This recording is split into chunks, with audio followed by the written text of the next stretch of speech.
you both for your generous underwriting.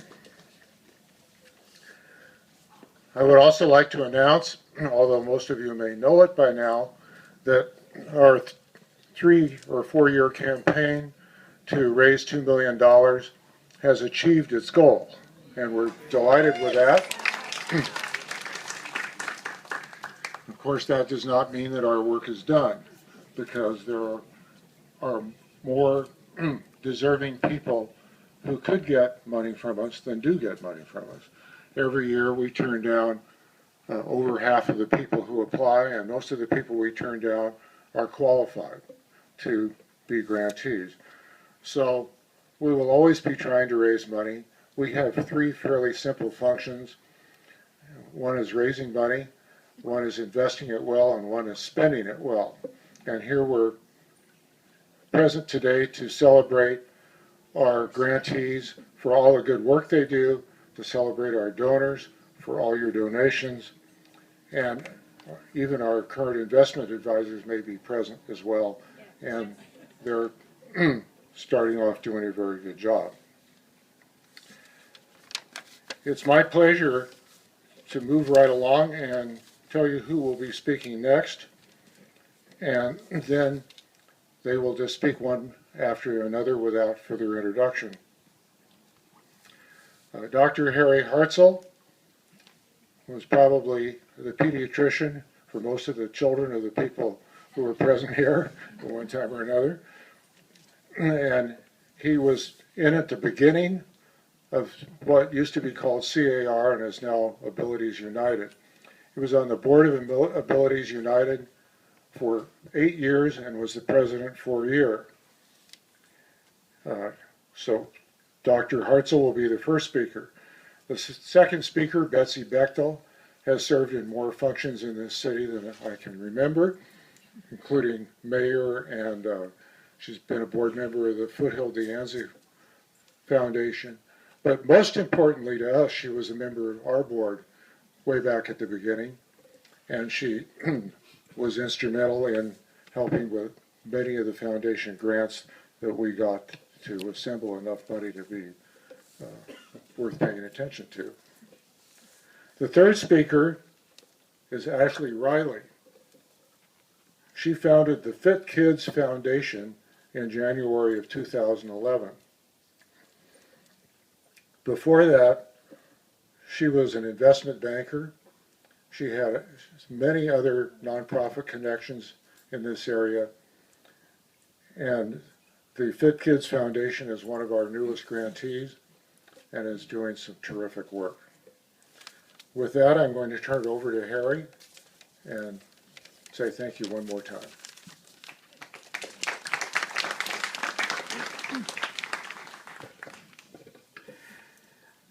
It's a pleasure and a pride to be representing Abilities United here tonight at this meeting. Abilities United is probably one of the oldest grantees for the Palo Alto Community Fund. And I'd like to tell you just a few words about that. Abilities United is celebrating its 50th anniversary this year. And it's something of a miracle that we still exist. It was founded by parents who had some handicapped children. In those days, 50 years ago, these children would be sent to Porterville, which was a state hospital, 2.5, 3 hours over in the Central Valley. These parents wanted to have programs in the town so that their family could live together and they could be responsible for these handicapped individuals. It was in the days of the Kennedy administration, and some money was available for developing neighborhood programs, and that was the start of Abilities United.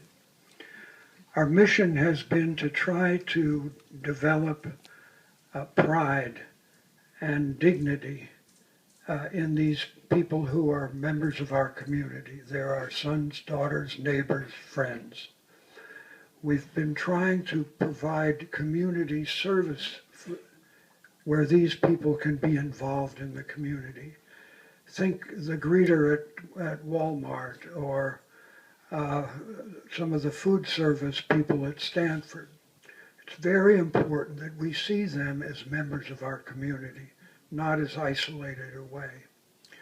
So this has been our mission, and we're very grateful to the grants that we've received from the Palo Alto Fund.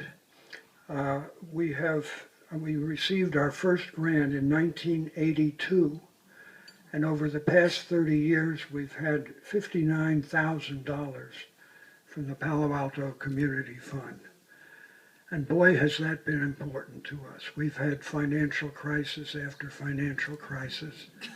The state funding was 80% of our budget 40 years ago. Now it's 50% of our budget, which means we have to do a lot of fundraising.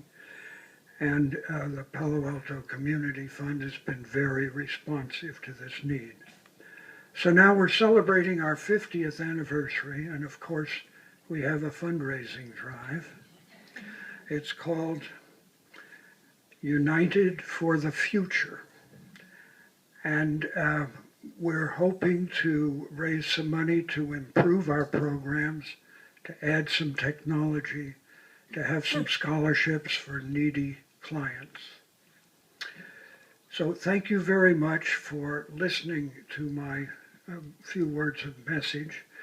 Linda Steele, our longtime director, who many of you know and everybody respects, was unable to come tonight. She's out of town. But she said, PACF is wonderful to work with. They get it. Thank you.